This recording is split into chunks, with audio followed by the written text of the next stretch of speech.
కాంగ్రెస్ పాలనతో విసుగు చెందిన బిల్డర్లు పారిశ్రామికవేత్తలు ప్రభుత్వాన్ని పడగొట్టాలంటున్నారని బీఆర్ఎస్ ఎమ్మెల్యే కొత్త ప్రభాకర్ రెడ్డి వ్యాఖ్యానించారు.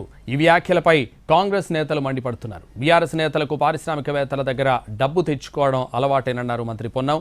అటు భూభారతి చట్టంతో బీఆర్ఎస్ నేతల గుండెల్లో రైళ్లు పరిగెడుతున్నాయని మంత్రి పొంగులేటి వ్యాఖ్యానించారు.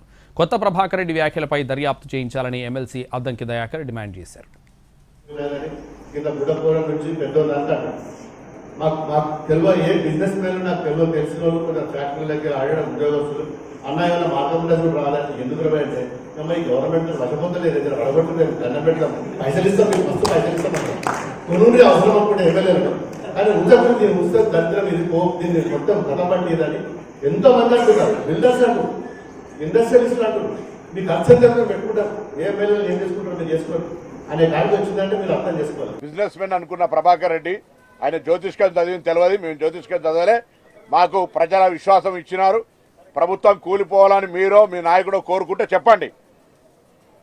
ఎప్పటికే ఎన్నికైనా 16 నెలల నడవంగా కాళ్ళల్లో కట్టెడ్డం పెడుతున్నారు. ఇప్పుడు మళ్ళా పిల్లి శాపనార్థాలు పెట్టిరు. ఇప్పుడు మీరు ఇండస్ట్రియలిస్ట్ దగ్గర పైసలు తెచ్చుకొని మీకు కొత్త కాదు మా ప్రభుత్వాన్ని కూలవడానికి ఏదో చేస్తామనేటువంటి కుట్ర చేస్తే ఇక్కడ ఓడు ఊరికే చేతులు దాపుకొని అటుగానే రా నాయన రా అని చెప్పడానికి లేవు.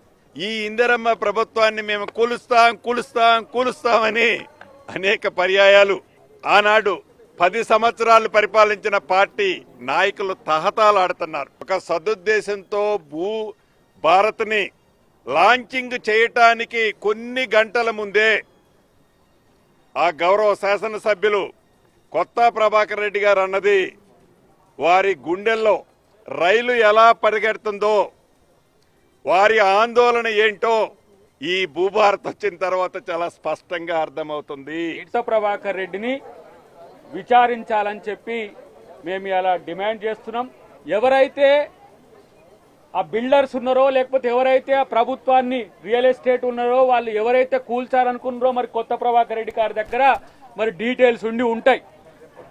మరి ఆయనకు నార్కో అనాలిసిస్ చేసో లేకపోతే లైట్ డిటెక్టర్ పెట్టో ఏదైనా సరే ఇలా కొత్త ప్రభాకర్ రెడ్డి ఏ విధంగా ఈ స్టేట్మెంట్ ఇవ్వగలిగిండో ఇలా చెప్పాల్సిన సందర్భం ఉంది. కాబట్టి ఇది ఆషామాషిక వ్యవహారంగా మేము చూస్తలేం.